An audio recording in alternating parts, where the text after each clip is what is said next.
nous aide aussi à l'évaluer. Voilà. Donc maintenant, j'appelle à la tribune Christian Garnier qui va nous présenter cette fois-ci le point de vue d'une autre association, France Nature Environnement, fédération d'associations. Merci beaucoup et bonjour. Merci évidemment de nous avoir invités et je suis ici moins peut-être pour parler de France Nature Environnement, encore que évidemment on ne parle que de là où on est, mais parce que Surfrider a souhaité que j'apporte ce que nous avons vécu, vu depuis notre belvédère national, par rapport à cet événement un peu dramatique et répétitif. Alors, moi j'ai quelques bonnes raisons personnelles d'être ici, un peu du même genre que celle qu'exposait Catherine Chabot, pour avoir vécu une forme de relation un peu charnelle avec le milieu marin depuis très longtemps.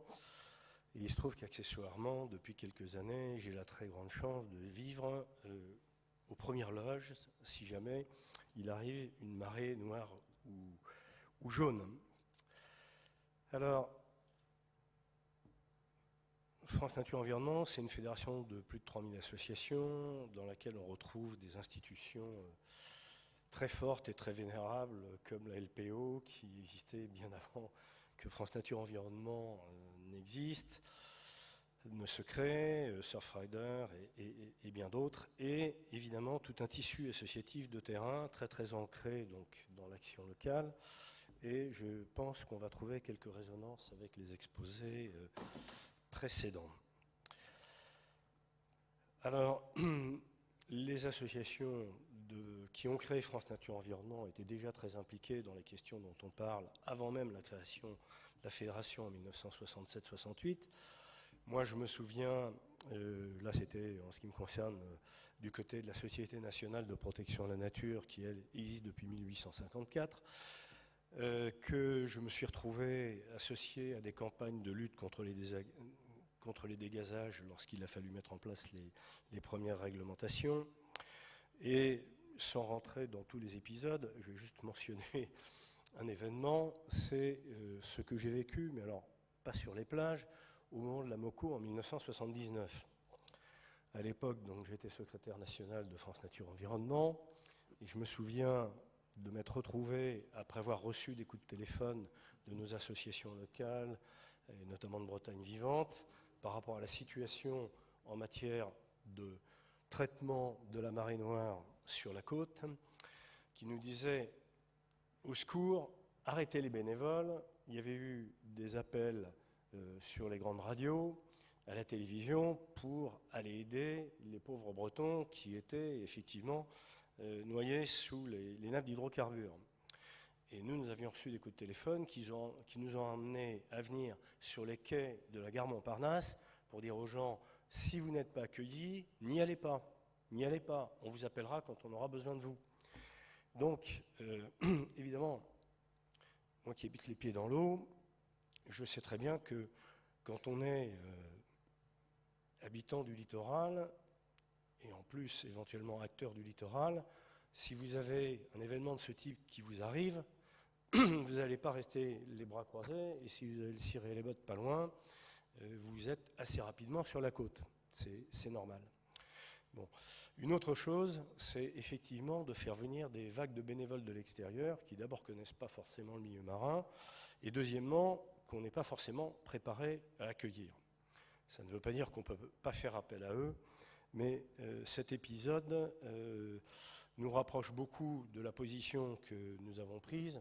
Alors, lorsque nous avons lancé, nous aussi, un cri d'alarme, nous ne savions pas encore que Surfrider avait lancé le même, mais nous avons dit, nous n'allons pas, une fois de plus, ramasser, surtout après l'expérience de l'Erika et les incidents qu'il y a eu avec ce produit qui était chimiquement assez dangereux et de contact avec les bénévoles. Nous avons dit, nous n'allons pas ramasser les cochonneries et les pollueurs, une fois de plus, qu'on fasse les choses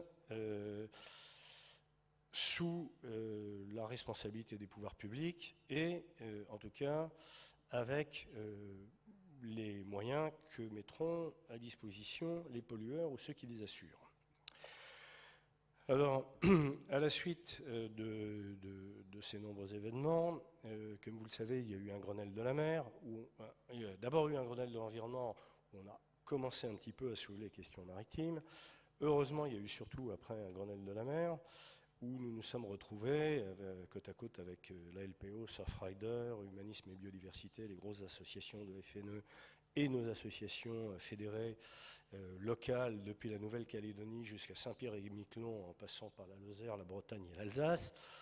Donc nous nous sommes retrouvés comme étant la plus grosse délégation du Grenelle de la mer avec 13 sièges que nous avons essayé d'occuper activement. Et j'y reviendrai à la fin. Et nous avons pu faire à cette occasion un grand travail en commun, et je pense que nous avions déjà eu l'occasion de nous rapprocher grâce au prestige finalement avec Surfrider, et depuis cette époque, Surfrider Foundation Europe a adhéré à France Nature Environnement, ce qui a permis de resserrer nos liens, et je remercie beaucoup des personnalités comme Antidia Citores qui sont membres du réseau juridique et membres du directeur de la mission littorale de FNE. Il faut bien que les catastrophes servent à quelque chose. Alors, je ne vais pas vous raconter par le menu tout ce qui s'est passé depuis le 13 novembre dans le monde associatif de France Nature Environnement. Vous en avez eu un magnifique échantillon à l'instant pour ce qui était du terrain. Il y avait d'autres associations de chez nous qui se sont évidemment coltées aussi avec le nettoyage, et non seulement le nettoyage de la côte, mais aussi éventuellement celui du sauvetage des oiseaux. Mais en quelques mots, les choses ont commencé quand nous avons posé le problème de la manière suivante. Dans un premier communiqué de presse le 21 novembre, nous avons écrit combien de marées noires pour faire bouger les gouvernements. C'est-à-dire que nous nous sommes immédiatement adressés à tous les niveaux des pouvoirs publics, et nous avons voulu viser aussi bien le niveau national, européen qu'international. Et je pense que dès le départ, la problématique même du naufrage avec la chaîne des responsabilités nous conduisait à adopter cette entrée-là. Alors, il y avait des communiqués de presse, des coups de téléphone dans tous les sens, des échanges. Il y a aussi, on parlait de solidarité, autre anecdote, est-ce que des associations de FNE ont bougé et sont allées jusqu'en Espagne? Alors beaucoup de nos associations ont eu fort à faire à partir du mois de février sur les côtes françaises, mais figurez-vous que ceux qui ont affrété un bus pour aller passer 10 jours sur le chantier des côtes cantabriques, enfin galiciennes, ce sont nos amis de la Fédération Rhône-Alpes de protection de la nature. Comme quoi, la solidarité, elle ne joue pas seulement entre les régions côtières, mais elle peut jouer bien au-delà, heureusement, au plus profond de la société. Alors, très rapidement, sur ma proposition, le bureau et le conseil d'administration ont décidé de lancer une campagne nationale sur la sécurité maritime, et nous avons très rapidement donc proposé une plateforme nationale, européenne et internationale pour répondre aux points qui nous paraissaient les plus critiques, que ce n'est pas le lieu d'analyser maintenant, mais dont on a déjà beaucoup parlé pendant ces 2 jours. Alors, le 16 décembre, nos amis de Robin des Bois, qui étaient là représentés ce matin, à l'initiative de Jackie Bonnemain, ont l'excellente idée de dire si on faisait une conférence, nous avons décidé d'organiser une conférence de presse, si nous la faisions tous ensemble. Et on s'est tous retrouvés, toutes les associations ici présentes, Greenpeace, le WWF aussi, qui ne sont pas ici aujourd'hui, mais enfin, toutes les grandes organisations nationales se sont retrouvées face à la presse, donc grâce à cette initiative de Robin des Bois. Et ça a eu un très grand retentissement médiatique. Et à partir de là, on a commencé à mettre en place un petit groupe de coordination informelle que j'ai animé avec Sandrine Templier de Surfrider. Et c'est là que vraiment nous avons commencé à travailler au mois de décembre 2002 étroitement entre Surfrider et France Nature Environnement. Et dans la foulée, nous avons lancé un appel en direction des réseaux européens dont nous sommes partie prenante. Et nous avions à l'époque la vice-présidence du Bureau européen de l'environnement et de la Fédération Transport et Environnement. Et nous avons donc lancé un premier appel à ces réseaux pour essayer de mobiliser, ou de nous mettre en tout cas, elles se mobilisaient toutes seules, mais en tout cas pour nous mettre en coordination avec les principales organisations concernées au travers de l'Europe. Et je dois dire que nous avons, comme signataires de la plateforme que nous avions lancée au mois de décembre, toute une série de grandes associations italiennes, espagnoles, portugaises et autres. Alors, nous avons rapidement, après ce document technique, nous avons lancé au mois de janvier une pétition nationale qui était d'abord ciblée en direction de la France et de l'Europe, que nous avons portée, et après, dans les mois qui ont suivi, donc tout le monde a travaillé, hein, chacun dans son association et nous en interne. Au niveau de la fédération, bon, tout le monde est allé voir les parlementaires, les uns le Parlement européen, les autres évidemment tous les responsables politiques. Et puis nous sommes activés évidemment pour ramasser des signatures avec l'aide de toutes nos associations membres et de partenaires. Par exemple, pendant l'été 2003, un certain nombre d'offices de tourisme du littoral ont bien voulu ouvrir leurs portes et mettre les pétitions que nous avions lancées. Le 14 juin, il s'est passé une chose dont on a vu un reflet dans une présentation hier. Vous avez vu les grandes manifestations Nunca Mais qui ont eu lieu en Galice, pour dire plus jamais ça. Le 14 juin, à Bruxelles, ce sont les Galiciens qui ont pris l'initiative d'organiser une manifestation miroir, si je veux dire, au niveau européen, où beaucoup d'organisations européennes sont allées. Et ça a été aussi un événement très important dans la sollicitation de l'opinion et la pression en direction des autorités politiques. Et rendant la politesse à Robin des Bois, quand nous avons vu arriver l'anniversaire du Prestige, le triste anniversaire, premier anniversaire de la catastrophe, nous sommes dit il faut peut-être faire quelque chose, et nous avons pris l'initiative de lancer une conférence de presse, une nouvelle conférence de presse interassociative, qui avait pour but, là aussi, de porter, puisqu'on allait vers la clôture de notre pétition, les positions qu'on avait dans les différents domaines. Et je dois dire qu'on donc on a pu organiser ça encore une fois avec Surfrider, puis avec le Bureau européen et d'autres organisations. Et cette conférence a eu, par chance, un bon écho, d'autant plus que le lendemain s'ouvrait le Forum social européen à Paris, et donc nous avons pu aussi y porter en particulier ce qui touchait au système de gouvernance internationale, dont je redirai un petit mot en conclusion à la fin. Et le 11 décembre, donc, nous nous sommes retrouvés pour la plupart avec la LPO, les Amis de la Terre, Robin des Bois, etc., la Fondation Nicolas Hulot, qui venait de monter dans le bateau, si je puis dire, avec des caisses et des caisses de signatures, et on est allé poser nos pétitions à l'Élysée, et nous avons eu 2 heures de discussion approfondie avec des conseillers techniques qui étaient en charge notamment des questions internationales. Il y avait le Sherpa international du président de la République de l'époque, et on avait absolument tenu à ce qu'il soit là. Et nous avons pu non seulement montrer que l'opinion publique, au cas où les politiques ne s'en seraient pas aperçus, demandait que des mesures soient prises, et nous avons posé sur la table un certain nombre de propositions. Bon, alors par la suite, évidemment, les choses ont continué. Notre plaidoyer s'est poursuivi et il y a eu de très nombreuses initiatives associatives pour faire bouger le système de la sécurité maritime en France. On a, par exemple, énormément dénoncé le manque de moyens à l'époque au niveau de la surveillance et des moyens d'intervention en mer. Bon, il y a eu toute la réforme des centres de surveillance opérationnelle. Enfin, bon, beaucoup de choses se sont faites jusqu'au Grenelle de la mer, où là, une fois de plus, nous nous sommes retrouvés au coude à coude les uns et les autres pour porter un assez grand nombre de revendications. Et il faut quand même dire que de la même manière qu'au Grenelle de l'environnement, le cahier des engagements signé par tous les acteurs a été porté de façon très, très collégiale par les associations et les ONG présentes.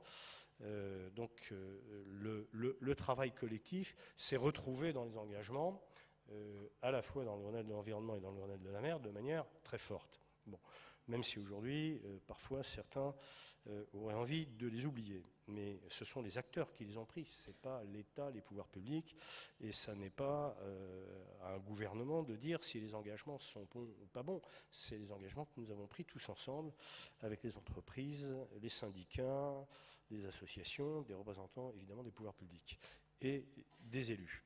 Alors, bilan, et on ira sans doute vers la proposition qui est demandée, mais celle-là je la garde pour après. Première chose, on est plus intelligent et plus fort quand on travaille bien en équipe, et ça, l'expérience l'a montré. Et moi, je tiens à remercier celui qui, à l'époque, dans l'équipe permanente, m'a beaucoup aidé, Marc Le Rochet, qui était donc dans le staff de FNE. Donc c'était vrai en interne, c'était vrai au niveau national, c'était vrai au niveau européen. Et grâce à ça, je pense qu'on a marqué des points dans l'opinion, et je pense que nous avons pris notre part dans toutes les avancées qui ont été soulignées depuis 2 jours en matière de sécurité maritime. Alors, ceci étant, la situation d'aujourd'hui n'est pas du tout la situation de 2002. Il y a un bouleversement économique majeur à la surface de la planète, tout le monde le sait, avec un changement des rapports de force internationaux et la question des pays émergents qui va être quand même la position de la Chine, de l'Inde, du Brésil et de quelques autres va être absolument vitale dans les années qui viennent par rapport aux questions dont on parle, et ça c'est un défi pour nous. Il va falloir quand même sérieusement être en prise avec cette réalité. On est face, je ne reviens pas sur ce qui a été dit par Charlotte Nittard ce matin, sur la ruée, et puis précédemment sur la ruée vers l'or bleu à laquelle on est exposé et qui nous conduit à des risques qu'on n'a jamais connus avant, parce que, bien entendu, ce n'est pas d'hier qu'on exploite les mers, mais aujourd'hui, on va dans des milieux qu'on ne connaît pas, pour aller chercher des choses dont on ne sait pas très bien comment on va les maîtriser. Quelques expériences désagréables dans le golfe du Mexique ou en mer du Nord nous rendent un peu inquiets, en dépit de tous les progrès techniques. Et si on prend l'exemple du transport maritime qui a été beaucoup évoqué ici, certes, il y a beaucoup de mesures de sécurité qui sont prises. Peut-être qu'on va vers une diminution du nombre d'accidents, mais effectivement, si on doit mettre ne serait-ce que 5 ou 6 000 containers de produits chimiques à la mer d'un seul coup, on va vers des choses qu'on n'a jamais connues auparavant. Donc le risque devient peut-être moins probable, mais s'il survient, il peut être absolument dramatique. Et il est d'autant plus important de poser cette question aujourd'hui que tout le monde maintenant est au courant de la crise climatique. Tout le monde voit que ce qu'on attendait pour 2050 va nous arriver en 2030. Maintenant, c'est ce que disent les scientifiques, et on est dans un phénomène d'accélération. Mais la crise parallèle, concomitante de la crise climatique, c'est celle des océans. Quoi qu'on en pense aujourd'hui, et malgré certains points d'amélioration, il y a quand même lieu d'être très préoccupé. Et le risque de la chimie au niveau planétaire, et notamment dans les océans, ce n'est pas simplement le transport des matières dangereuses, hein. C'est tout ce qui arrive par les rivières et par toutes sortes de voies, même par voie aérienne d'ailleurs, assez souvent, qui finit dans l'océan. Bon, alors, en 3 mots, dans tout ça, la sécurité maritime à l'échelle mondiale et locale, c'est une question majeure par rapport à cette crise océanique qui commence à naître et dont les coraux sont malheureusement un triste témoin. Et l'expérience nous montre qu'on ne répondra pas réellement aux questions qui se posent aujourd'hui par des approches sectorielles. Et en particulier, pour la sécurité maritime et la question du transport maritime, nous défendons le point de vue qu'il faut une gouvernance internationale du trafic maritime sur la haute mer, mais que ça ne peut être qu'un des volets d'une gouvernance globale des océans. Et qu'il faut effectivement passer au statut de bien public mondial pour l'océan. Et qui dit bien public mondial, c'est autre chose que le patrimoine commun de l'humanité qui est instauré, l'Agence des fonds marins. Ça veut dire que qui dit bien public commun dit véritable gestion politique, institution, moyens. Ce sera peut-être, la mer verra peut-être naître, je sais que ça fait bondir beaucoup d'acteurs et beaucoup de pays à travers le monde, ce sera peut-être l'occasion de voir naître le premier impôt mondial pour créer, ou une taxe sur redevance, enfin des ressources à l'échelle planétaire, pour financer tout ce qu'on a dit depuis la connaissance jusqu'au suivi des catastrophes, en passant par la police, les tribunaux internationaux, etc. Il faut un système de gouvernance. On va mettre des décennies à construire, mais il faut être conscient que c'est urgentissime de commencer à s'y mettre. Et il n'est pas certain que la France, ni même l'Europe, soit aujourd'hui dans la meilleure position pour participer à la construction de ces objectifs, ce qui ne veut pas dire qu'il ne faut pas déployer des efforts. Alors, nous avons vraiment besoin de cela, et bien entendu, ça va rencontrer énormément de résistance et d'obstacles, hein. C'est un combat permanent, comme la vie, mais c'est un enjeu auquel on ne peut vraiment pas échapper. Et par rapport à cela, et ça c'est la parole de FNE, et je pense celle de la LPO, et celle de Surfrider, et celle de toutes les associations et ONG concernées, ça ne se fera pas sans la mobilisation citoyenne. C'est-à-dire qu'il va falloir non seulement mobiliser le public, mais la mobilisation citoyenne, ça va au-delà. Ça veut dire qu'on a des organisations citoyennes un peu responsables qui aident à construire les choses en liaison avec les acteurs économiques, avec les acteurs politiques. Et je dois dire que la responsabilité de ces acteurs est très importante dans la construction d'une société citoyenne où les citoyens se mobilisent, s'engagent un peu. Et quand je vois la place que le film que vient de présenter Biarritz fait à Surfrider, je me dis que voilà une illustration de ce que nous attendons dans des rapports qui sont parfois conflictuels entre acteurs, mais où on est capable de construire des choses ensemble face à des, disons-le, des menaces planétaires. Voilà. Et cette mobilisation citoyenne, elle doit continuer après la Marée Noire, parce que c'est le seul petit commentaire que je ferai par rapport au film qu'on a vu, que j'ai trouvé tout à fait excellent. Et évidemment, le scientifique qui a parlé de la richesse et de la réactivité des écosystèmes n'avait pas le temps de développer cette idée-là, mais une fois qu'on ne voit plus la Marée Noire, où sont passés les hydrocarbures aromatiques polycycliques, où sont passés les métaux lourds, etc. C'est-à-dire que ce n'est pas parce qu'on ne voit plus la pollution sur la plage que, vous le savez bien, les problèmes sont terminés. Ça renvoie à la question que je posais tout à l'heure. Donc, la mobilisation citoyenne, il faut qu'on puisse la faire sur les rochers et sur la plage quand quelque chose se passe mal, et il faut qu'on la retrouve jusqu'à l'Organisation maritime internationale.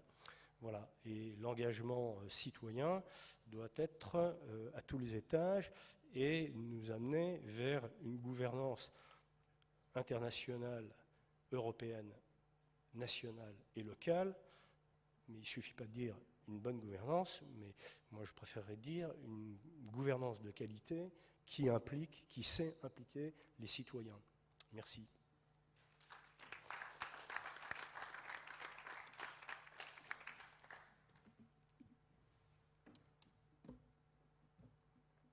Merci beaucoup pour cette intervention dont je retiens énormément d'aspects, dont le dernier, bien sûr, l'appel à une mobilisation citoyenne internationale, mais également aussi, c'est toujours ce fil blanc qu'on tire dans cet atelier, la question des mobilisations suite à des événements catastrophiques, qui sont des mobilisations émotives, qui doivent être d'une certaine façon gérées. C'est une formule assez bizarre, gérer des dévouements, hein, mais bon, c'est ça. Et aussi, autre point qui a été dit par notre intervenant, c'est la question de l'ERICA et de la toxicité du produit qu'il a déversé sur les plages bretonnes, qui est une transition parfaite pour notre dernière intervenante, donc Blanca Lafont, qui va nous parler de ces questions. Je vous passe la parole.